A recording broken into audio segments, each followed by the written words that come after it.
আমার পক্ষ থেকে আন্তরিক সালাম ও মুবারকবাদ।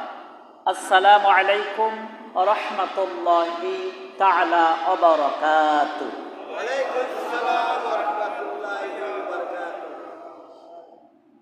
শুকরিয়া আদায় করছি মহান রব্বুল ইজ্জত ওয়াল জালালের দরবারে, যেই রব্বুল আলামিন আমাদেরকে রবিউল আউয়াল মাসের আজকে একটি শুক্রবার জুমার দিনে সালাতুল জুমা আদায় করার জন্য দুনিয়ার সমস্ত ঝামেলা থেকে হেফাজত করে দুনিয়াবি যত কাজ আছে সমস্ত কাজ থেকে আমাকে আপনাকে মুক্ত করে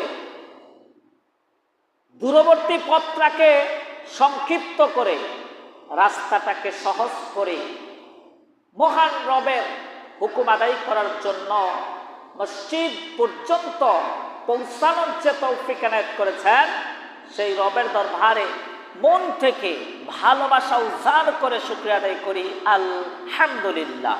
আলহামদুলিল্লাহ। দুরূদ বিশ্ব মানবতার মুক্তির দূত সরকারে দো আলম আহমদ মুস্তাফা মোহাম্মদ মুস্তাফা শরীয়ত প্রয়োজনের নেতা, যাকে আল্লাহ রাব্বুল আলামিন নিজেও সালাম দিয়েছেন, সম্মানিত করেছেন, সেই মানবতার মুক্তির দূত আমার আপনার নয়নমণি আখিরি জামানার নবী মুহাম্মাদুর রাসূলুল্লাহ। সকলে বলি সাল্লাল্লাহু আলাইহি ওয়াসাল্লাম। সম্মানিত মুসল্লিয়ানে কেরাম, আপনারা সবাই কেমন আছেন? আলহামদুলিল্লাহ। ভালো আছি। এটার বড় প্রমাণটা কি বলেন তো? আমরা বাহিরে নয়, আমরা মসজিদের ভিতরে আসতে পেরেছি। এটাই হচ্ছে ভালো থাকার সবচাইতে বড় প্রমাণ, ঠিক কিনা? ঠিক। যদি খারাপ থাকতাম মসজিদের বাহিরে থাকতাম, অসুস্থ থাকলে হসপিটালে থাকতাম, শয়তানের বিভিন্ন অসুস্থতায় যদি আক্রান্ত থাকতাম, তাহলে বিভিন্ন দলের সাথে বিভিন্ন আড্ডাখানায় চিপা চোপায় বসবাস করতাম, কিন্তু তার একটাও করি নাই, তার একটাও আমরা করি নাই। আমরা সরাসরি আল্লাহকে সিজদা করার জন্য আল্লাহর ঘর পর্যন্ত আল্লাহ আমাদেরকে পৌঁছানোর মতো সুযোগ তৌফিক দিয়েছেন। তার মানে আমরা আল্লাহর পছন্দের মনোনীত বান্দা। সুবহানাল্লাহ। যে আল্লাহর পছন্দের বান্দা হয় তাকে আল্লাহর কাজগুলো আল্লাহ করার জন্য ব্যবস্থা করে দেন। যে আল্লাহর পছন্দের বান্দা থাকে না, যে যাকে আল্লাহ পছন্দ করেন না, যার উপরে আল্লাহর লানত, সে কখনো দ্বীনের কাজে অগ্রসর হতে পারে না। কারণ দ্বীনকে সময় দেওয়ার জন্য তার হাতে সময় থাকে না, ঠিক কিনা ভাই? এই ব্যাপারে আল্লাহ তাআলা বলতেছেন, ইন্নাদ-দীনা ইনদাল্লাহিল ইসলাম, নিশ্চয়ই অবশ্যই আমি তোমাদের জন্য ভালো একটা ধর্ম, ভালো একটা দ্বীন, ভালো একটা শিক্ষা ব্যবস্থা বাছাই করেছি, সেটার নাম হচ্ছে ইসলাম, ঠিক কিনা? আচ্ছা, ইসলাম ভালো হলো কিভাবে? ইসলামটা কেন ভালো, অন্যগুলো কেন খারাপ? এই বিষয়টা অবশ্যই আমাদেরকে ভালোভাবে জানার দরকার, ঠিক কিনা ভাই? ইসলামটা কেন ভালো আর অন্যগুলো কেন খারাপ?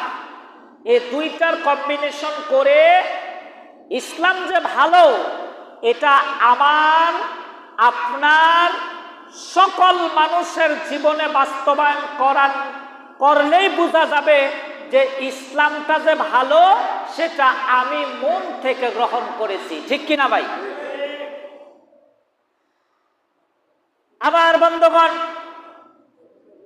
আল্লাহ তো বলেছেন ইসলামটা ভালো, তার জন্য আমি তোমাদেরকে এই ইসলামটা দিয়েছি। ইসলামটা যদি খারাপ হতো কখনোই আমি তোমাদেরকে এই ধর্মটা দিতাম না। কেননা আমি আল্লাহ রাব্বুল আলামিন তোমাদের জন্য যতগুলো সিদ্ধান্ত নিয়েছি, যতগুলো তোমাদের জন্য সিদ্ধান্ত দিয়েছি, প্রত্যেকটা সিদ্ধান্ত তোমাদের কল্যাণের জন্যই দিয়েছি, ঠিক কিনা? তোমরা বুঝতে ভুল করো, বুঝো না, বুঝার চেষ্টা করো না। বুঝার জন্য যতটুকু সময় দরকার ওই সময়টুকু তোমরা দেও না, ঠিক কিনা? কেন বলতেছে এই কথা? সমাজের মধ্যে একটা ট্র্যাডিশন চলতেছে, আদি যুগ থেকে এটা বাস্তবায়ন হয়ে যাচ্ছে। আমাদেরকে আমাদের পূর্বপুরুষদেরকে শেখানো হয়েছে, আমাদেরকেও শেখানোর চেষ্টা করতেছে একটা মহল। যারা দাড়ি টুপি পরে তারা হচ্ছে জঙ্গি, যারা দাড়ি রাখে তারা হচ্ছে জঙ্গি, যারা দাড়ি রাখে তারা স্বৈরাচার, যারা দাড়ি রাখে তারা দেশ বিরোধী, যারা দাড়ি রাখে তারা হচ্ছে বিলেন। যেমন বাংলা ছবিতে যতগুলো দাড়িওয়ালা আছে সবগুলাকে বিলেন বানায়, আর দাড়ি ছাড়া লোকগুলাকে দেশপ্রেমিক প্রমাণ করার চেষ্টা করে, ঠিক কিনা? দাড়িওয়ালা লোকগুলো দেশ বিরোধী, তারা কি? তারা জঙ্গি, তারা হচ্ছে মানুষকে মেরে ফেলে,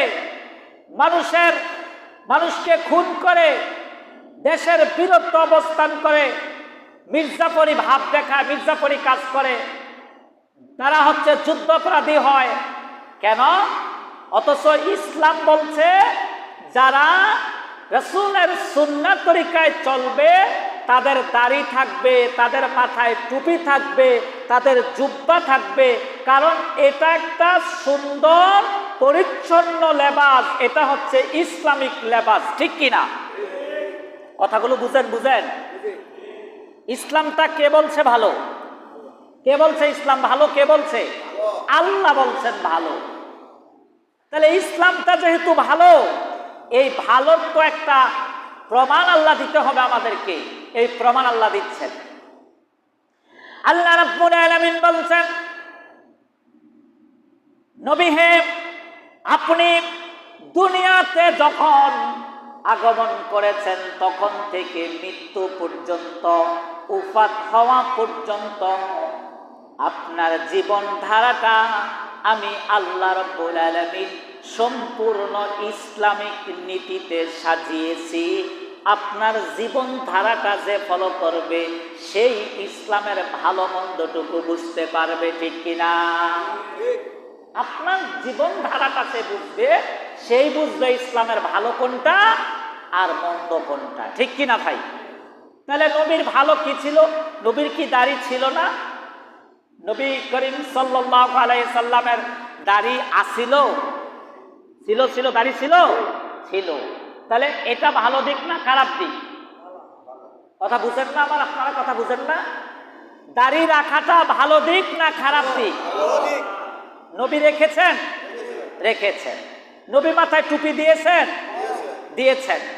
নবী লম্বা কাপড় পরেছেন। তাহলে এই কাজগুলো কি খারাপ না ভালো? ভালো। তাহলে সমাজ আমাদেরকে কি বুঝাচ্ছে?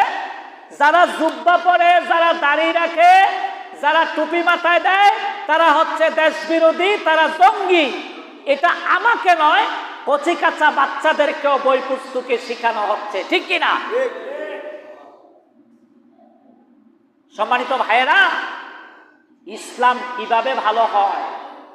ইসলামের কাজগুলোকে প্রতিনিয়ত শুধু একটা গোষ্ঠী খারাপ প্রমাণ করার জন্য দিনরাত খেটে যাচ্ছে। শুধু মানুষের মধ্যে কিভাবে দ্বন্দ্ব ফ্যাসাদ তৈরি করা যায় সেটাই তাদের সফলতা, এবং সেই কাজে তারা সার্থকতা অর্জন করতেছে। মুসলমান হয়ে মুসলমানের সাথে দ্বন্দ্বে জড়াইয়া পড়তেছে, মুসলমান হয়ে একজন মুসলিম আরেকজন মুসলিমকে খুন করার জন্য, মেরে ফেলার জন্য প্রতিজ্ঞা করতেছে। এটা কখনোই ভালো কোনো পরিবেশ নয়, ঠিক কিনা? অথচ আল্লাহ তাআলা বলতেছেন, আল্লাহর নবীও বলেছেন, আল মুসলিমু আখুল মুসলিম, একজন মুসলমান আরেকজন মুসলমানের ধর্মসূত্র ভাই। কি সূত্র ভাই? ধর্মসূত্র ভাই। পরে আসবে সম্পর্ক। মূল কথা হচ্ছে আপনিও মুসলিম, আমিও মুসলিম, তাহলে আপনার সাথে আমার সম্পর্কটা ভাই ভাই, মেয়েরা বোন বোন, পরবর্তীতে রক্তের সম্পর্ক, আত্মীয় সম্পর্ক, সেটা পরবর্তীতে। কিয়ামতের মাঠে রক্তের সম্পর্ক, আত্মীয় সম্পর্ক আসবে না সামনে, আগে আসবে ধর্মের সম্পর্ক, ঠিক কিনা? আমার বন্ধুগণ, আল্লাহ সুবহানাহু ওয়া তাআলা কোরআনুল কারীমের মধ্যে বলতেছেন, ইন্না বাতশা রাব্বিকা লাশাদীদ। আল্লাহ তোমাদেরকে পাকড়াও করবেন, আল্লাহ তোমাদেরকে পাকড়াও করবেন। কেন পাকড়াও করবেন?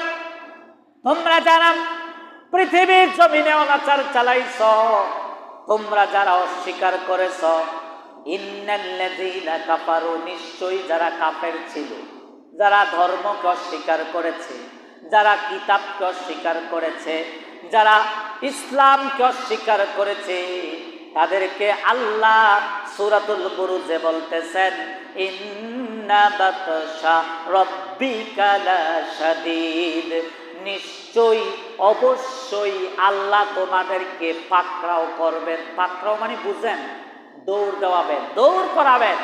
আল্লাহ তোমাদেরকে ধরবেন, এমন ভাবে ধরবেন, ক্ষুধার্ত হিংস্র বাঘ যেমন করে তার খাবার, তার শিকারকে আক্রমণ করে, তার চাইতে হিংস্র ভাবে কিয়ামতের মাঠে আল্লাহ তোমাদেরকে পাকড়াও করবেন।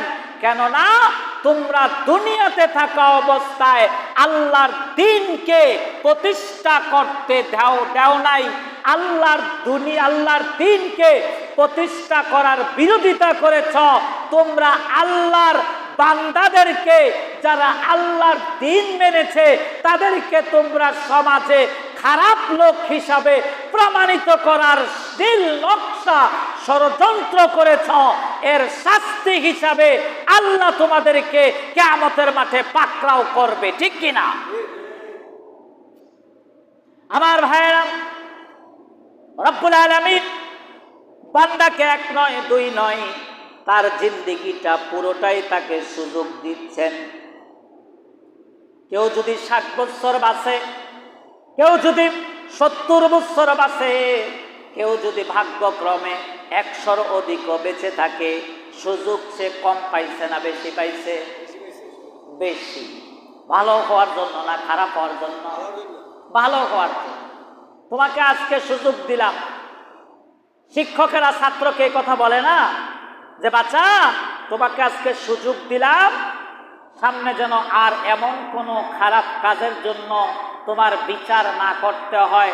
তার মানে আজকের পর থেকে তুমি কি হয়ে যাও? কি হয়ে যাও? ভালো হয়ে যাও। আল্লাহ বান্দাকে বলতেছেন, বান্দা তোমাকে আমি দুনিয়ার জমিনটা দিয়েছি, তোমাকে আমি হায়াত দিয়েছি, এমনি এমনি নয়। তোমাকে আমি হায়াত দিয়েছি এর জন্য, ইল্লাল্লাযীনা আমানু ওয়া আমিলুস সালিহাতি ওয়া তাওয়াসাউ বিল হাক্কি ওয়া তাওয়াসাউ বিস সাবর। দুনিয়ার জমিনে তোমরা ভালো কাজ করবা, আমল করবা, তোমরা ইবাদত করবা, সৎ কাজ করবা, অসৎ কাজ থেকে দূরে থাকবা, নিজেও অসৎ করবা না, অন্যকেও অসৎ কাজ করতে দিবা না। অন্যকেও অসৎ থেকে দূরে রাখো, নিজেও অসৎ কাজ থেকে দূরে রাখো, নিজেও সৎ কাজ করো, অন্যকেও সৎ কাজের জন্য পরামর্শ দাও, নয়তো আমি আল্লাহ তোমাদেরকে কিয়ামতের মাঠে পাকড়াও করব, কখনোই চুল পরিমাণ ছাড় তোমাকে দেব না। কথাটা কার? আল্লাহ। সত্য না মিথ্যে? সত্য। বিশ্বাস আছে? থাকলে আমাদের এই বিশ্বাসটা কি মুখে না আমাদের শরীর দিয়া, আমাদের চিন্তা ভাবনা দিয়া বাস্তবায়ন করার দরকার আছে না নাই? পরকাল বিশ্বাস করে না এমন একজন লোক এখানে আছে, বুঝেন নাই কথাটা? পরকাল বিশ্বাস করে না এমন একজন লোক কি এখানে আছে? সবাই পরকাল বিশ্বাস করে, সবাই বিশ্বাস করে মৃত্যু হবে, সবাই বিশ্বাস করে হ্যাঁ আল কদরি খায়রিহি ওয়া শাররিহি মিনাল্লাহি তাআলা ওয়াল বাসি বাদাল মাউত। সবাই বিশ্বাস করে ভালো আল্লাহর কাছ থেকে আসে, সবাই বিশ্বাস করে মন্দটাও কাছ থেকে আসে, আল্লাহর কাছ থেকে আসে। দুটাই বান্দার জন্য পরীক্ষা, ঠিক কিনা? ভালোটাও বান্দার পরীক্ষা, মন্দটাও বান্দার জন্য পরীক্ষা। এবং আমরা এই কথাটাও বিশ্বাস করি মৃত্যুর পরে আবার আমাদেরকে হিসাবের জন্য, বিচারের জন্য পুনরায় জীবিত করা হবে, ঠিক কিনা? তাহলে কিভাবে মানুষ পাপ করে? এত কিছু জানার পরেও মানুষ কিভাবে পাপ করতেছে? একবার বিবেকরে প্রশ্ন করে দেখুন তো। এত কিছু জানি, এত কিছু মানি, তারপরেও কিভাবে মানুষ পাপ করে?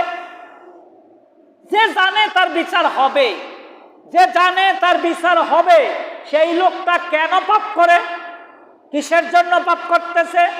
বুঝতে হবে। সে জানে বটে, কিন্তু বিষয়টা গুরুত্ব দিচ্ছে না।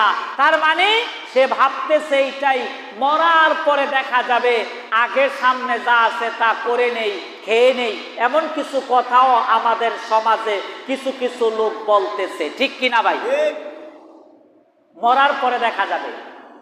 যদি আপনি বেশি কিছু বলেন তাহলে সে উত্তর দেয় কি, আমার কবরে কি তুমি যাবা নাকি? বলে না, বলে না? আমার কবরে কি তুমি যাবা? আমার কবরে আমি যাবো, আমার থেকে বেশি বুঝ তোমার। আমি কি বুঝি না মনে করতেছ?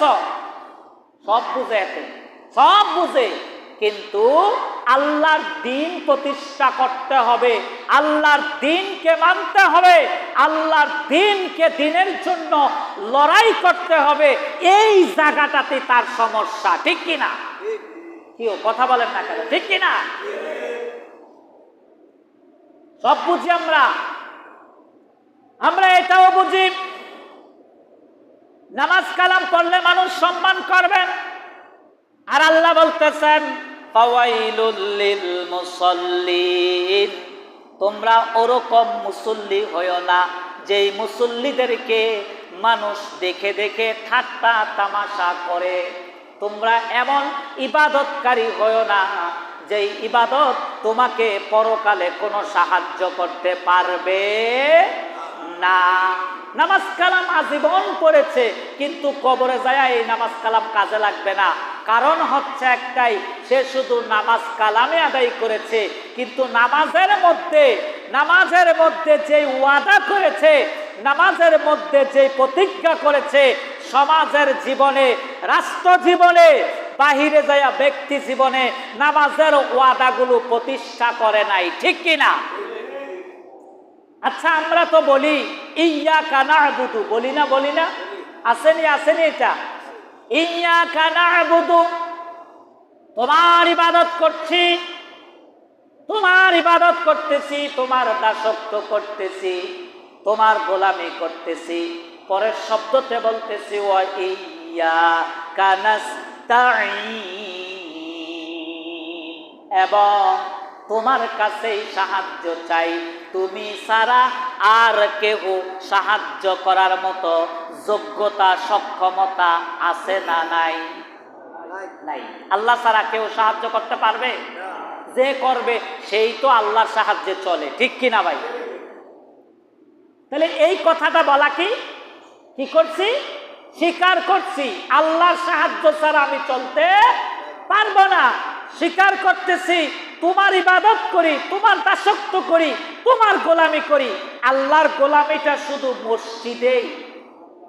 কিও কথা বলেন, আল্লাহর গোলামিটা কি শুধু মসজিদের মধ্যেই, না সমাজের জীবনেও আছে? রাষ্ট্র জীবনে আছে না নাই? ব্যক্তির জীবনে আছে না নাই? সংসার জীবনে আছে না নাই?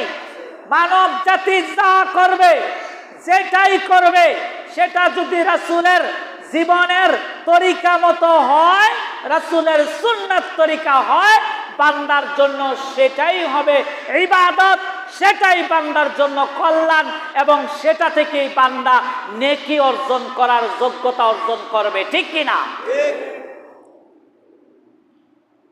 তাহলে নামাজ কালামের বাহিরেও কিছু কাজ আছে। কি কাজগুলো?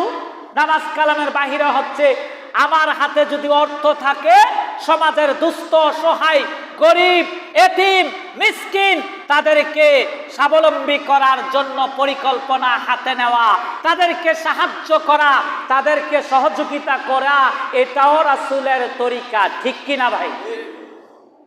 অর্থ নাই, আমার সমস্যা নাই, আমার কাছে বুদ্ধি আছে, আমার মাথার মধ্যে বুদ্ধি আছে, এই বুদ্ধিগুলো সমাজের মধ্যে দেওয়া, সমাজের মানুষগুলোকে বুদ্ধি পরামর্শ দিয়া ভালো কিছু উপহার দেওয়া, এটাও আল্লাহর দুনিয়ার ভালো কাজ, ঠিক কিনা? আচ্ছা, আমার বুদ্ধি নাই, আমার তো শক্তি আছে। কি আছে? শক্তি আছে। শক্তি থাকা মানে কেউ যদি ভালো একটা কাজের উদ্যোগ নেয়, যেমন গত কয়েকদিন আগে আমাদের মুরব্বী এই কবরস্থানটা পরিষ্কার করার জন্য উদ্যোগ নিয়েছে। বয়স হয়ে গেছে তিনার, কিন্তু এই কবরস্থান পরিষ্কার করার জন্য টাকার দরকার আছে। টাকার দরকার আছে কখন আছে? যদি সমাজের লোকগুলো খারাপ হয়, তারা যদি কাজ না করত, তাহলে আলাদা লোক নিয়ে এসে টাকা দিয়ে এই কবরস্থান পরিষ্কার করাতে হতো, ঠিক কিনা? কিন্তু এই মুরব্বী কয়েকদিন চেষ্টা করে এই কবরস্থান পরিষ্কার করেছে, নিজের হাতে আরো কয়েকজনকে নিয়ে পরিষ্কার করেছে। তার মানে শুধু টাকা পয়সা দিয়া ভালো কাজ হয় না, ভালো কাজ করার যদি মনের ইচ্ছা থাকে, নিজের শরীরের শক্তি দিয়াও ভালো কাজ করার মতো ব্যবস্থা আছে না নাই? একটা রাস্তা নষ্ট হয়ে গেছে, মানুষ হাঁটতে পারে না।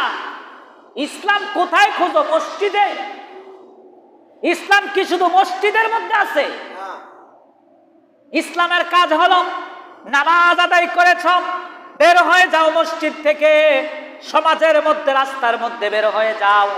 বের হয়ে রাস্তার মধ্যে কাটা পড়ে আছে, ময়লা পড়ে আছে, এই ময়লাটা তুমি সুন্নতি তরিকায় যদি পরিষ্কার করে দাও, নবী যেভাবে করছে তুমিও যদি সেই নিয়তে করো, সওয়াবের আশায় করো, অবশ্যই ময়লাও পরিষ্কার হবে, তোমার জন্য কিছু নেকিও আল্লাহ তোমার আমল নামায় দিয়ে দেবে। বলুন সুবহানাল্লাহ। ভালো কাজ পাইছেন? খুঁজে পাইছেন নি? ভালো কাজ পাইছেন? শুধু খালি নামাজ কালাম ভালো কাজ না, ভালো কাজ করতে চাইলে সারা দিন ভালো কাজ করা যায়।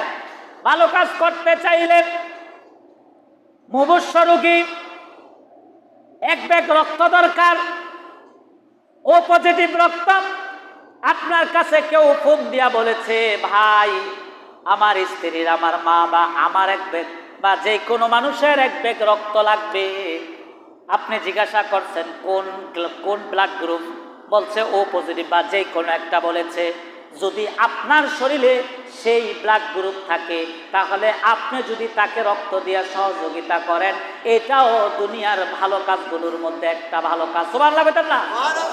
তাহলে এটা করতে কি টাকা লাগছে? কথার উত্তর, টাকা লাগছে? কেউ কথা বলেন না কেন? এটা করতে কি টাকা লাগছে? নাই। বরঞ্চ আপনি যে এক ব্যাগ রক্ত দিলেন, এতে আপনার শরীরের আরো উপকার হলো। তার মানে হচ্ছে আপনি প্রতি 3 মাস, বিজ্ঞান বলে, ডাক্তার বলে, সায়েন্সও বলে, প্রতি 3 থেকে 4 মাস পর পর মানব দেহে থেকে যদি 1 ব্যাগ করে রক্ত বের করা যায়, তাহলে ওই রক্ততে কোনোদিন জীবাণু হবে না, ওই শরীরের কোনোদিন শক্তি কমবে না, ওই শরীরটা সুন্দর থাকবে, বিভিন্ন রোগ থেকেও সে মুক্ত হবে। কারণ রক্তগুলো যত বেশি সময় ধরে শরীরে থাকে, এমনি এমনি করে রক্তের মধ্যে জীবাণু হয়। কিন্তু আজকালকার সমাজে আমাদের মধ্যে এই ট্রেডিশনটা নাই। আমরা রক্ত দেওয়ার কথা শুনলে ভয় পাই। আমার রক্ত দিলাম, শরীরের কমে যাবে না রক্ত? মানুষ রক্ত দিবে দূরের কথা, মানুষের শরীর থেকে রক্ত ঝরানোর জন্য প্রতিজ্ঞা করে, তারে দেখে নেব, তারে মেরে ফেলবো, খুন করে ফেলতেছে। কয়েকদিন আগে একটা ফিলিং স্টেশন, যেখানে তেল ভরে, পেট্রোল পাম্পের মধ্যে পেট্রোল পাম্পের ম্যানেজারকে রাত্রে ঢুকে তারই একজন সহকর্মী 30 না কত সেকেন্ডে প্রায় 15 বার হাতুড়ি দিয়ে তার মাথায় আঘাত করেছে। দুইজনই মুসলমান। আস্তাগফিরুল্লাহ বলবেন না? মানুষ কত হিংস্র হয়েছে। কোথায় আছে ইসলাম? কোথায় আছে? মানুষ যখন ইসলাম থেকে বের হয়ে যাচ্ছে, তখন মানুষগুলো হিংস্র জানোয়ারের মতো রূপ ধরছে, যেই রূপগুলো সমাজ রাষ্ট্র ধ্বংস করার জন্য আজকে একটা মহল উঠে পড়ে লেগেছে। তাদেরকে বামপন্থী বলা হয়। তারা সমাজ থেকে ইসলামকে বিকৃত করার জন্য, ইসলামটাকে নষ্ট করার জন্য, ইসলামের পানিটাকে ঘোলা করে মানুষের কাছে ইসলামটাকে খারাপ প্রমাণ করার জন্য তারা নীল নকশা আঁকতেছে। মুসলমানদের মধ্যে দ্বন্দ্ব, ফ্যাসাদ, বিভিন্ন দলে বিভক্ত করে দেশটাকে অস্থিরতায় তৈরি করার চেষ্টা করতেছে একটা গুরু, ঠিক কিনা? অথচ আল্লাহ বলতেছেন ইন্নাদ্দিন, আমি বলছি তোমাদের জন্য নিশ্চয়ই, অবশ্যই, ইন্নাদ্দিন ইনদাল্লাহিল ইসলাম, ইন্নাদ্দিন ইনদাল্লাহিল ইসলাম, তোমাদের জন্য অবশ্যই আমি আল্লাহ তাআলা ইসলামকে ভালো একটা ধর্ম করে পাঠিয়েছি। কিন্তু সমাজের মধ্যে তার উল্টো হচ্ছে। যে নামাজ পড়ে, যে রোজা রাখে, যে ইমানদার, যে ভালো কাজ করে, যে সব সময় দ্বীনের কাজ করে, সমাজের বিচার সালিশে তাকে ডাকা হয় কম। কারণ তারা বলে যে সে বুঝবে না, বুঝে ডাকা হয় কাকে? যে সমাজের নিকৃষ্ট ব্যক্তি, মদ খায়, গাঁজা খায়, নারীবাজি করে, যে সমাজের মধ্যে বিচার করতে যাইয়া ঘুষ খায়, যে সমাজের বিচার করতে যাইয়া দুস্থ অসহায়দের উপরে বিচার, তাদের বিরুদ্ধে রায় দেয়, তাদেরকেই সমাজ বিচার করার জন্য চেয়ারটা আগায়া দেয়। আর যে ইসলামী জিন্দিগিতে বিশ্বাসী, যে নামাজ কালাম পড়ে, 1 টাকা সুদ খাবে না, 1 টাকা ঘুষ খাবে না, সঠিক বিচার প্রতিষ্ঠা করবে, সমাজ তাকে বিচারের জন্য ডাকে না, ঠিক কি? সম্মানিত ভাইয়েরা, ইসলাম কি শুধু মসজিদে প্রতিষ্ঠা করবে? ইসলাম কি শুধু মসজিদের জন্য আসছে? কথার উত্তর, ইসলাম কি শুধু মসজিদের জন্য আসছে? আল্লাহ কি বলছেন? মসজিদের ভিতরে ইসলাম রাখো, মসজিদের ভিতরের থেকে ইসলাম মানো, মসজিদের ভিতরে আবার ইসলাম রাইখা বাহিরে চলো। বাহিরে কোনো ইসলাম নাই, মসজিদের গেটের ভিতরে এসে তাসবিহ পড়ো, জিকির করো, সারা দিন বসে থাকো, মসজিদের ভিতরে যত ইসলাম মানার দরকার মানো। আর বাহিরে যাইয়া বদমাশি করে বেড়াও, বাহিরে যাইয়া জানাবে বিচার করো, বাহিরে যাইয়া নোংরামি করো, বাহিরে যাইয়া তোমরা অবিচার করো, মানুষের উপরে জুলুম অত্যাচার করো। যেই লোকটা নামাজে এসে এক আল্লাহর আনুগত্য প্রকাশ করে গেছে, এই লোকটাও বিচারে যাইয়া ঘুষ খাইতে পিছু পা হয় না, ঠিক কিনা? কারণ সে মনে করে নামাজ তো পড়ছি, ওই ইসলাম তো এতটুকুই, ইসলাম যে রাষ্ট্র জীবনে, সমাজ জীবনে মানতে হবে, এই শিক্ষাটা এখনো সে পায় নাই, ঠিক কিনা ভাই? কোন সমস্যা?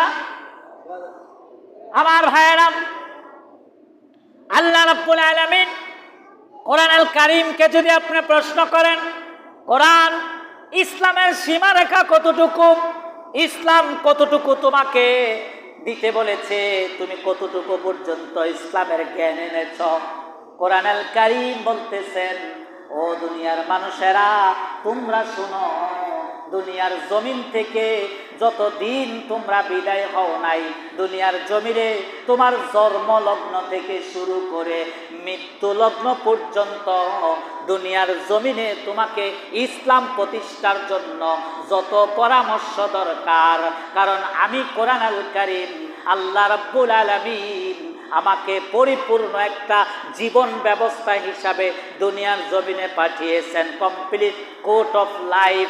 এই জীবন ব্যবস্থাটা তুমি ফলো করো, তোমাকে আর কোনো পরামর্শের জন্য পৃথিবীর কারো কাছে যাওয়ার দরকার নাই। সুবহানাল্লাহ। কোরআন এতটুকু কোরআন, কোরআনের মাইল, কোরআনের কিলোমিটার, কোরআন কত লম্বা, কোরআন কতদিন আপনাকে সার্ভিস দিতে পারবে, এই কথার উত্তর কোরআন নিজেই দিচ্ছেন যে আমি হচ্ছে এমন একটা কিতাব, আমি এমন একটা গ্রন্থ, যালিকাল কিতাব লা রাইবা ফি হুদাল লিল মুত্তাকিন। একটা জালেম, একটা কাফের, একটা বিধর্মী, একটা মানুষরূপী শয়তান যদি আমার গ্রন্থের ভিতরে ঢুকে, কোরআনের ভিতরে প্রবেশ করে, তাহলে আমি আল্লাহ তাআলা তাকে ঈমানদার হিসাবে অপর দিকটা বের করার ব্যবস্থা রেখে দিয়েছি এই কোরআনের মধ্যে। বলুন সুবহানাল্লাহ। কোরআনুল কারীম আমাদেরকে শিক্ষা দেওয়ার জন্য এসেছে। কোরআনুল কারীম আমাদেরকে শুধু মসজিদে পড়ার জন্য আসে নাই, কোরআনুল কারীম আমাকে তেলাওয়াত করার জন্য আসে নাই, শুধু কোরআন থেকে শিক্ষা নিয়া জিন্দেগিটাকে শক্ত করে পরকালমুখী জিন্দেগি প্রতিষ্ঠার জন্য ওমরের মতো জিন্দেগি, আবু বকরের মতো জিন্দেগি, উসমানের মতো জিন্দেগি, আলী রাদিয়াল্লাহু তাআলা আনহুর মতো জিন্দেগি, এই সুঠাম সাহাবী, নামি দামি সাহাবী, যাদেরকে আল্লাহ রাব্বুল আলামিন জান্নাতের সার্টিফিকেট দিয়েছেন, তাদের মতো এত সোনালী জিন্দেগি কোরআনুল কারীম আমাকে আপনাকে উপহার দেওয়ার জন্য রেডি আছে। শুধু আমাকে আপনাকে কোরআনুল কারীমের ভিতরে ঢুকতে হবে, ঠিক কিনা ভাই? কিন্তু আমাদের হাতে সময় নাই, কারণ আমরা মসজিদে আসতে সময় দেই না, কোরআনের আলোচনা হলে আমরা বসি না, হুজুরের কথা প্রতিদিনই শুনি, আমরা হুজুরের কথা তো প্রতিদিনই শুনি, হুজুর প্রতিদিন একই গল্প করে, কোরআনের কথা তো একটাই হবে, কোরআনের কথা কি 12টা হবে? কথার উত্তর দেন। কোরআন কি বলছে? কোরআনের এই মাথা থেকে ওই মাথা শুধু কথা দুইটা, এক, খারাপ কাজ করো না, ভালো কাজ ছেড়ো না, ঠিক কিনা ভাই? কোরআন দুইটা কথাকে সব প্রাধান্য দিচ্ছে, একটা হলো ভালো কাজ ছেড়ো না, খারাপ কাজ করো না, ঠিক কিনা ভাই? আল্লাহ তাআলা এই কোরআনকে আমাদের জন্য কখনোই আল্লাহ রাব্বুল আলামিন খারাপের জন্য পাঠান নাই, বান্দার কল্যাণের জন্য কোরআনকে পাঠাইছে। যতদিন পর্যন্ত জাতি কোরআন থেকে না শিক্ষা অর্জন করবে, ততদিন পর্যন্ত এই জাতির মধ্যে কোনোদিন মানবতা প্রতিষ্ঠা হবে না, ঠিক কিনা? এই জাতি ততদিন মানবতাপূর্ণ হবে না, মায়া থাকবে না, মোহাব্বত থাকবে না, যতদিন পর্যন্ত কোরআনের শাসন, কোরআনের নীতি, কোরআন দিয়ে সমাজ না চলবে, এই মানুষগুলো কোনো দিন সোনার মানুষে পরিণত হবে না। যদি আলী, ওসমান, আবু বকর, ওমরের মতো মানুষগুলো এক সময় ছিল কাফের, ঠিক কিনা? এক সময় কি ছিল? কাফের। তারা খারাপ কাজ করত, তাদের হিংস্রতা ছিল কেমন? তারা গর্ভবতী নারী, যার পেটে সন্তান আছে, এই গর্ভবতী নারীদেরকে উলঙ্গ করে তাদের পেটটাকে ফেরে তাদের এই পেটের ভিতরে বাচ্চাটা কেমন আছে, কিভাবে আছে, এইটা দেখতো আর তারা আনন্দ করতো। নাউজুবিল্লাহ কর। এই হিংস্র, এবং তাদের মধ্যে একটা শিক্ষা ছিল, তারা মেয়ে কন্যা সন্তান জন্মগ্রহণ করলে তারা সেটাকে বোঝা মনে করত, কন্যা সন্তানদেরকে তারা জীবিত পুঁতে ফেলতো, ঠিক কিনা ভাই? আজকে আমাদের সমাজেও এই শিক্ষাটা এখনো আছে, এই বর্বরতা আছে। বাবার যদি একটার উপর দুইটা মেয়ে হয়, এই বাবার মুখ চোখ অন্ধকার হয়ে যায়, ঠিক কিনা? এমনও রেকর্ড আছে বাংলাদেশে কন্যা সন্তান জন্মগ্রহণ করার কারণে সংসার ভেঙে গেছে, স্ত্রীকে তালাক দিয়ে দিয়েছে। আমি আপনাদেরকে একটা প্রশ্ন করি, কন্যা সন্তান জন্ম দেওয়ার পিছনে স্ত্রীর কোনো হাত আছে? কিন্তু এই মূর্খ সমাজ তো এটা বুঝে না।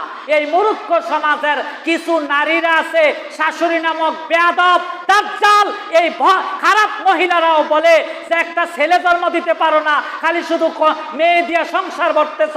এই শাশুড়ি মেয়ে ছেলেকে ইন্ধন দেয়, ইন্ধন দিয়া এই সংসারের বিচ্ছেদ ঘটায়। কিছু কিছু দাজ্জাল শাশুড়িগুলো এই সমাজে এই বর্বরতা বিগত দিনেও ছিল, এখনো কন্যাদের প্রতি অত্যাচার আমাদের সমাজে আছে না নাই? কেউ কথা বলেন না কেন?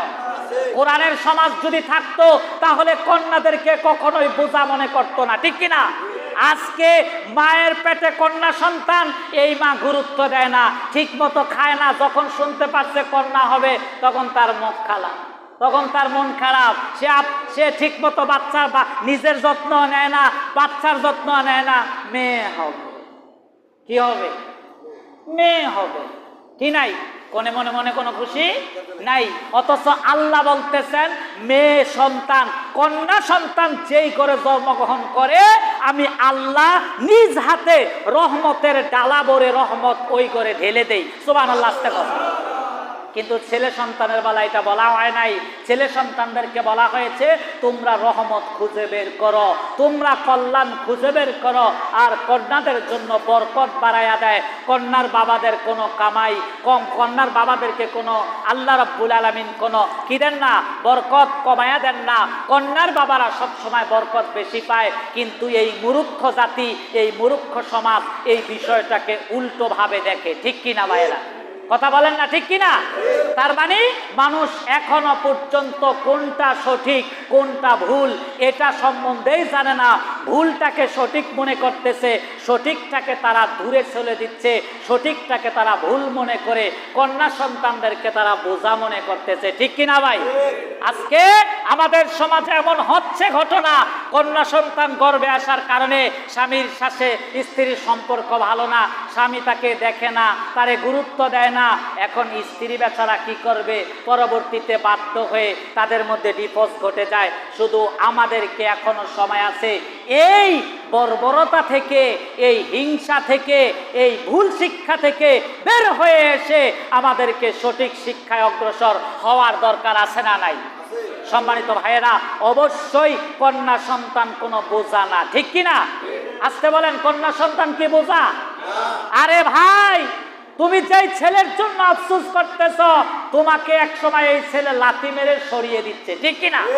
এই ছেলে তোমাকে ভাত দিচ্ছে না, এই ছেলে তোমাকে দূর দূর করে তাড়িয়ে দিচ্ছে। মেয়ে জামাইয়ের পকেট থেকে টাকা চুরি করে হলেও বাপের চিকিৎসা, বাপেকে আইসা টাকা দিয়ে যাচ্ছে, এমন ঘটনা আমাদের দেশে আছে না নাই? আরে বাবা মাকে দেখার জন্য, বাবা মাকে টাকা দেওয়ার জন্য, বাবা মাকে কিছু দেয় দেখে এমনও সংসার আছে ভেঙে যাচ্ছে, মেয়ে ডিভোর্স হয়ে যাচ্ছে, তালাক দিয়ে দিচ্ছে মেয়েকে। শুধু একটাই সমস্যা, এই বউ শাশুড়ি বলে এই মেয়ে খালি শুধু তার বাপের বাড়িতে তার বাপ মাকে দেয়, এমন রেকর্ড আছে না নাই? তাইলে কাকে ভালো, মেয়ে ভালো না ছেলে ভালো? আল্লাহ রাব্বুল আলামিন আমাদেরকে সঠিক শিক্ষা, সঠিকভাবে ব্যক্তি জীবন, সমাজ জীবন পরিচালনা করার তৌফিক দান করুন। সকলে বলি আমিন। সুবহানাকাল্লাহুম্মা বিহামদিকা আশহাদু আল্লা ইলাহা ইল্লা আনতা আস্তাগফিরুকা।